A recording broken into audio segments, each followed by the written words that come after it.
Mengapa Kiai Haji Madjuddin Usman Al-Bantani berpegang teguh kepada Asy-Syajarah Al-Mubarakah dan juga sudah kokohkah penelitian Kiai Haji Madjuddin Usman Al-Bantani, atau sekokoh apa penelitian Kiai Haji Madjuddin Usman Al-Bantani?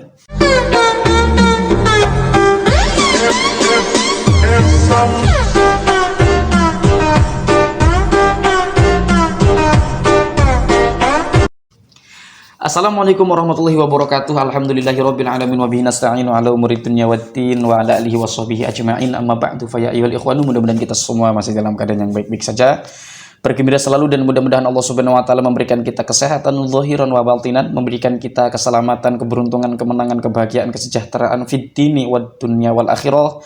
Amin Allahumma amin. Ada beberapa hal yang ingin saya sampaikan terlebih dahulu sebagai pembuka sebelum saya ingin bahas tentang bagaimana penelitian Kiai Haji Madjuddin Usman Al-Bantani. Ada sebuah kaidah dalam ilmu nasab itu, inan nasaba mimma yusbatu bil istifadati illa in yusbatu ma yukhalifuhu. Jadi memang istifadah itu menjadi salah satu hal yang untuk menetapkan sebuah nasab.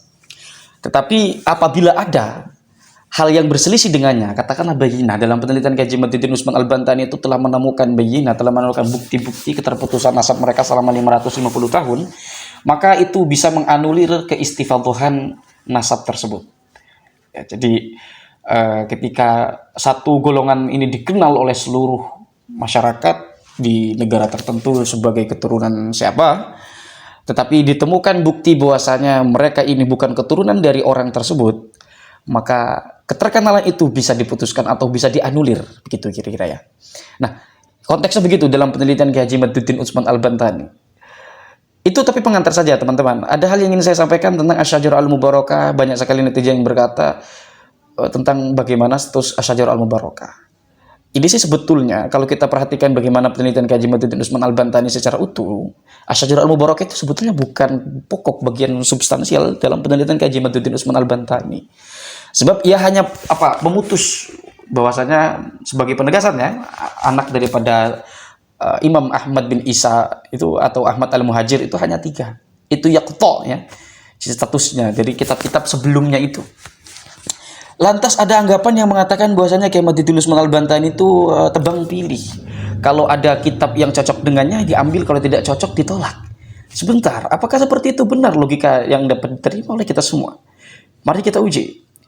Kalau kita menyimak bagaimana penelitian Kiai Haji Madjuddin Usman Al-Bantani, itu ada metode, tinggal diteliti bagaimana penalaran metode dalam penelitian Kiai Haji Madjuddin Usman Al-Bantani ini. Saya pikir kita keliru sekali ketika memahami sebuah konsep ketika kita tidak melihat bagaimana metode dibangun di dalam sebuah metode itu, sehingga kita tidak mengerti bagaimana penalaran di dalamnya. Kalau kita melihat bagaimana konsep Kiai Haji Madjuddin Usman Al-Bantani dalam metodenya, banyak sekali batasan-batasan di mana yang sama sekali kita tidak bisa mengatakan bahwasanya Kiai Haji Madjuddin Usman Al-Bantani itu tebang pilih. Artinya ketika ada ulama yang tidak sependapat dengan beliau, tidak diambil, tetapi ketika ada yang sependapat langsung dilahap mentah-mentah. Apakah benar seperti itu?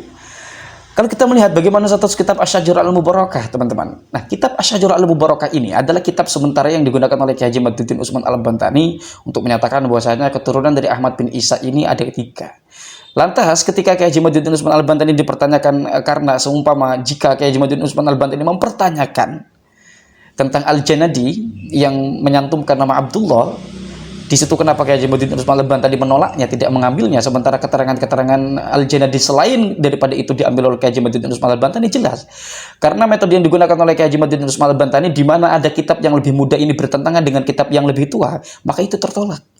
Dan ketika Al-Janadi ini tidak sesuai dengan Asy-Syajarah Al-Mubarakah, maka statusnya memang tertolak. Itu sebuah metode. Apakah metode ini salah? Tentu tidak. Maka logika yang harus dibangun adalah, ada tidak kitab yang lebih tua yang bertentangan dengan Asy-Syajarah Al-Mubarakah? Kalau kita melihat bagaimana penelitian Kiai Haji Madjuddin Usman Al-Bantani, atau kita cari kitab-kitab yang lebih tua yang membantah atau yang bertentangan dengan kitab Asy-Syajarah Al-Mubarakah, tidak ketemu. Maka jika ingin menggugat pertanyaan Kiai Haji Madjuddin Usman Al-Bantani yang menolak kitab Al-Janadi, maka logikanya adalah carikan kitab yang tidak sesuai dengan Asy-Syajarah Al-Mubarakah yang usianya lebih tua. Dan itu tidak ditemukan, oleh karena itulah kitab Asy-Syajarah Al-Mubarakah yang digunakan kitab yang lebih tua sebagai acuannya, sebagai rujukan bahwasanya kitab tersebut sementara ini dijadikan sebagai pegangan. Lantas kenapa tidak Al-Janadi? Tentu tidak. Kenapa? Karena Al-Janadi itu bertentangan dengan kitab yang lebih tua. Sementara Asy-Syajarah Al-Barakah, itu tidak bertentangan dengan kitab-kitab yang lebih tua. Kalau kita perhatikan dari kitab-kitab yang sezaman, ya kitab-kitab yang muasir atau kitab-kitab yang qoribah, itu tidak ada yang bertentangan dengan kitab Asy-Syajarah Al-Mubarakah. Justru kitab Asy-Syajarah Al-Mubarakah ini memparipurnakan dari kitab-kitab sebelumnya. Jadi begitu. Jadi ini kita mesti paham bagaimana sebuah metode dibangun dan bagaimana penalaran di dalam metode itu dalam konsep yang utuh. Jadi begitu. Jadi ketika dikatakan bahwasanya Kiai Haji Madzuddin Utsman Al-Bantani ini tebang pilih, ketika ada yang tidak sependapat tidak ambil, dan ketika ada pendapat yang diambil, ada pendapat yang sependapat dengan beliau itu diambil, saya pikir ini kurang tepat karena kita ternyata kurang begitu memahami tentang bagaimana Kiai Haji Madzuddin Utsman Al-Bantani membangun sebuah logikanya. Pertanyaan gini saja deh. Ketika Kiai Haji Madzuddin Utsman Al-Bantani mengklaim bahwasanya kitab Asy-Syajarah Al-Mubarakah ini adalah kitab yang memutus daripada keturunan Ahmad bin Isa itu 3, maka carikan untuk membantah pernyataan Kiai Mat itu, carikan kitab yang lebih tua dari Asy-Syajarah Al-Mubarakah yang bertentangan dengan kitab Asy-Syajarah Al-Mubarakah itu sendiri.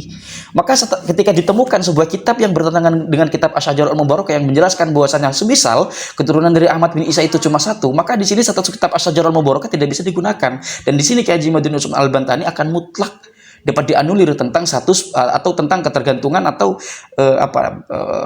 status kitab Asy-Syajarah Al-Mubarakah yang dipegang oleh Kiai Haji Madzuddin Utsman Al-Bantani itu akan dapat dianulir. Jadi begitu tugasnya. Cara mainnya secara penalaran adalah carikan kitab yang lebih tua yang bertentangan dengan kitab Asy-Syajarah Al-Mubarakah. Begitu ya. Kenapa? Karena di dalam kitab Asy-Syajarah Al-Mubarakah ini telah menghasor keturunan Ahmad Al-Muhajir. Jadi logikanya bukan dari mana Imam Fakhrur Razi mencari atau mengetahui bahwasanya keturunan Ahmad Al-Muhajir itu cuma 3. Jika Kiai Haji Madzuddin Utsman Al-Bantani mempertanyakan tentang bagaimana Abdullah itu disematkan oleh Al-Janadi atau dari mana Al-Janadi itu menyematkan nama Abdullah, maka pertanyaan itu bukan kepada arahnya ya, bukan kepada dari mananya. Bukan soal dari mana Al-Janadi mendapatkan itu. Tapi lebih kepada kok ini beda dari kitab Asy-Syajarah Al-Mubarakah. Sementara kitab Asy-Syajarah Al-Mubarakah ini tidak bertentangan dengan kitab-kitab sebelumnya. Jadi begitu nalar pertanyaannya, bukan dari mananya. Karena kan kita juga pernah menemukan orang-orang yang atau sebagian yang ingin ngerot Kiai Haji Madzuddin Utsman Al-Bantani itu mempertanyakan kenapa Kiai Haji Madzuddin Utsman Al-Bantani itu tidak melakukan kritik sumber terhadap Asy-Syajarah Al-Mubarakah. Jadi ketika pertanyaannya kenapa Kiai Haji Madzuddin Utsman Al-Bantani tidak melakukan kritik sumber kepada Asy-Syajarah Al-Mubarakah, saya pikir ini pertanyaan yang keluar dari konteks dari koridor metode dari Kiai Haji Madzuddin Utsman Al-Bantani itu sendiri. Kenapa? Karena seumpama begini, ini pertama, saya tidak tahu apakah Kiai Haji Madzuddin Utsman Al-Bantani ini tidak tahu atau tidak tahu tentang bagaimana Imam Fakhrur Razi menetapkan nama cuma 3. Saya tidak tahu apakah Kiai Haji Madzuddin Utsman Al-Bantani mengetahui itu atau tidak. Saya tidak tahu ya. Tapi kalau kita melihat atau saya melihat dari bagaimana Kiai Haji Madzuddin Utsman Al-Bantani membangun metodenya, ketika dia mempertanyakan kritik sumber, bagaimana Kiai Haji Madzuddin Utsman Al-Bantani ini kok mempercayai bahwasanya Asy-Syajarah Al-Mubarakah cuma 3, kenapa tidak dikritisi dari mana Fakhrur Razi mendapatkan nama itu? Maka pertanyaan semacam ini adalah pertanyaan yang keluar dari konteksnya. Karena itu sama saja semisal kita menerasikan sesuatu di mana kita mengaitkan ilmu nahu di situ. Misalnya kita berhujah bahwasanya di dalam ilmu nahu ketika berbicara huruf jar itu haka hurufal jari wahya min ilah hatta khala syahada fi an alamud mundurab belamu kaywawanata dan seterusnya. Kenapa di situ ada hatta? Kenapa di situ ada mul? Itu bukan tugas kita untuk melacak itu. Apakah pertanyaan itu salah? Atau apakah pertanyaan itu salah jika diajukan untuk menanyakan hal tersebut? Tentu tidak, tapi itu dalam koridor yang lain. Maka bagi saya yang tepat adalah ketika untuk ingin ngerot dengan cara semacam itu, ya lakukan kritik sumber itu secara tersendiri dan temukan hal-hal yang memang sesuatu itu tidak layak untuk ditetapkan bahwasanya kitab Asy-Syajarah Al-Mubarakah itu layak untuk dijadikan sebagai patokan. Temukan bayinah bukti-bukti bahwasanya Asy-Syajarah Al-Mubarakah itu tidak layak untuk dilakukan. Jadi begitu ya. Lalu buat erat di situ. Kenapa? Toh nyatanya kitab Asy-Syajarah Al-Mubarakah itu sudah ditahqiq oleh Syekh Mahdi Ar-Rajai. Begitu. Itu jawaban yang ini prediksi saja tentang apakah Kiai Haji Madzuddin Utsman Al-Bantani itu tahu atau tidaknya tentang status Asy-Syajarah Al-Mubarakah ketika Fakhrur Razi menetapkan bahwasannya keturunan Ahmad bin Isa itu cuma 3. Saya tidak tahu tentang pengetahuan Kiai Haji Madzuddin Utsman Al-Bantani status tahu atau tidaknya. Jadi itu teman-teman, bagaimana kita memahami dari sebuah konsep yang utuh dalam penelitian atau dalam sebuah metode dan bagaimana sebuah metode itu dibangun, tentang bagaimana cara memahaminya. Tentu banyak kekurangan dari apa yang saya sampaikan. Sebetulnya ini banyak sekali yang ingin saya sampaikan, tapi kok ini apa namanya, tiba-tiba saya mentok ya, karena memang mungkin saya tidak menyampaikan skrip, tiba-tiba hal-hal yang ingin saya sampaikan itu mentok saja. Itu saja mungkin. Yang terakhir, jika ingin merot tulisan atau bagaimana penelitian kajian Badruddin Usman Al-Bantani, itu saya pikir silakan buat penelitian yang baru dengan metode yang silakan ingin menggunakan metode seperti apa. Jika penelitian itu sudah jadi, mari kita bandingkan dengan penelitian kajian Badruddin Usman Al-Bantani, begitupun serta-merta metodologinya. Nanti kita bandingkan manakah metode dan penelitian yang lebih diterima atau yang lebih layak untuk diterima, manakah yang lebih rasional, manakah yang dapat diterima oleh akal pikiran dan semacamnya. Karena kenapa? Kajian Badruddin Usman Al-Bantani telah tegap membangun tiang dengan segala macam metodologi yang telah dibuatnya. Maka silakan buat tembok yang lain, nanti kita bandingkan ya.